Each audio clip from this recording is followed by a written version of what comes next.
It started on a Monday, and it looked like nothing. Greta Almendarez had trained as a kindergarten teacher before she had children of her own, and she had the teacher's habit of observing patterns in behavior and noting them without immediately applying meaning to them. She observed Calder's new behavior on a Monday morning and made a mental note and went on with the day. Calder was their 4-year-old golden retriever, 73 pounds of steady, warm-tempered dog who had been in their lives long enough that his habits were fully known to everyone in the household.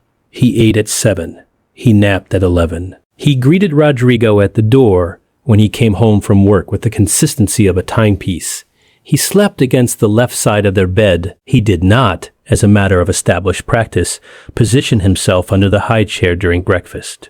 Until that Monday, their son, Emiliano, was 11 months old. He sat in the high chair every morning for his solid food introduction.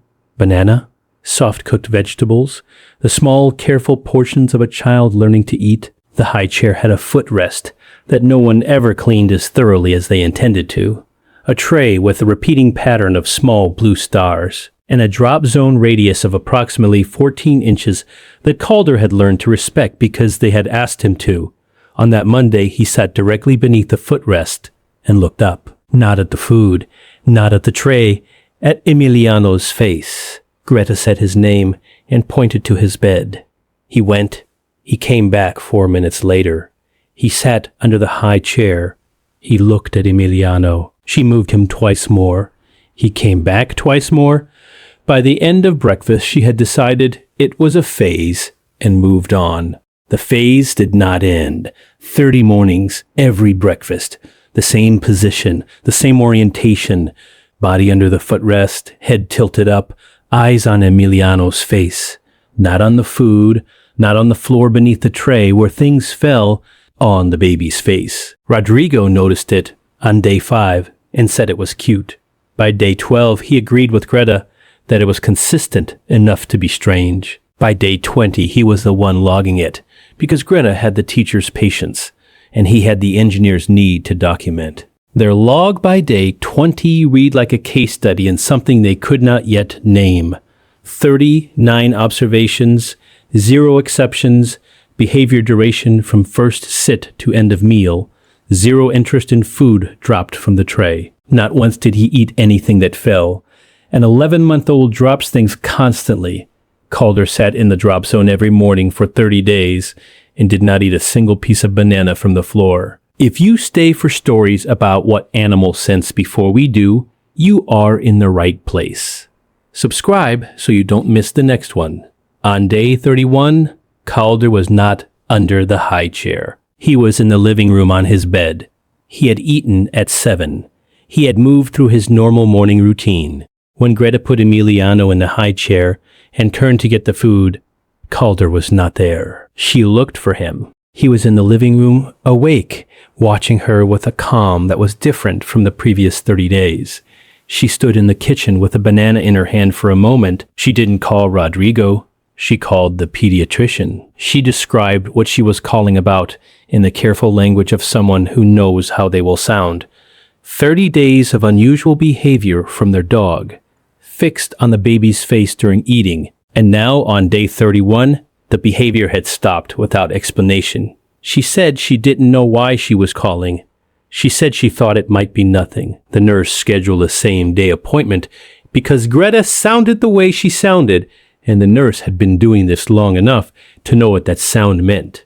Emiliano's blood glucose was 44 mg/dL at the office. Dr. Lorena Pereira, pediatrician, sat with them that afternoon and began explaining congenital hyperinsulinism, a condition in which the pancreas produces excess insulin, causing blood sugar to drop episodically, unpredictably, without reliable external symptoms. In an infant, the primary behavioral signs are subtle: slight lethargy, slightly reduced engagement, a quality of stillness that differs from normal infant calm in ways that are nearly impossible to detect without a baseline.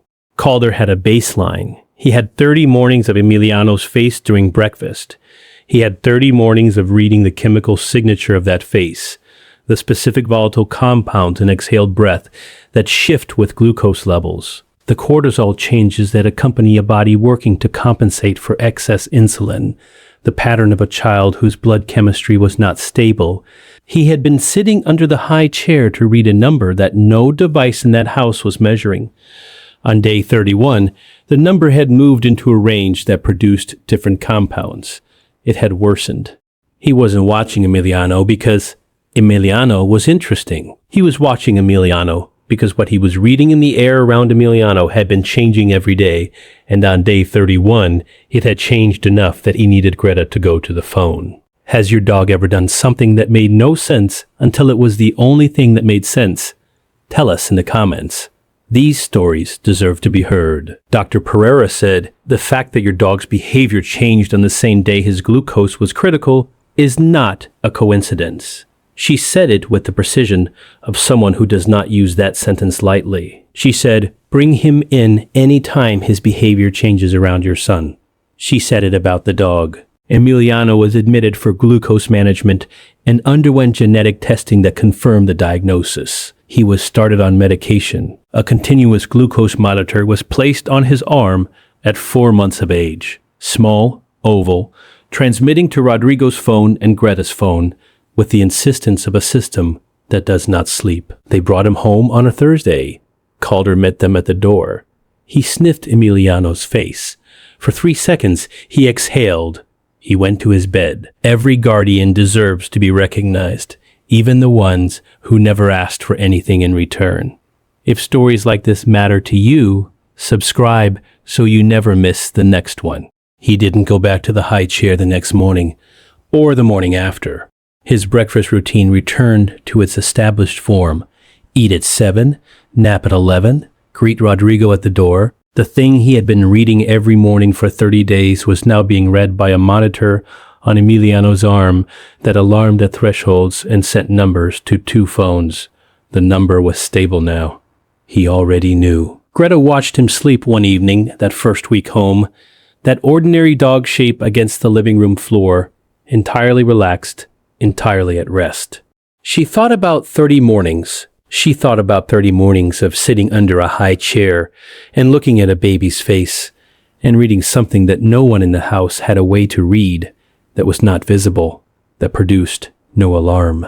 That would have gone undetected for longer if a 31st morning had looked exactly like the previous 30. He had not waited for the 31st morning. He had simply stopped doing the thing he had been doing the morning the thing became urgent, in the only way he had available to him, for a woman who had spent her career learning to read the patterns of children, and who, on day 31, had been paying close enough attention to read his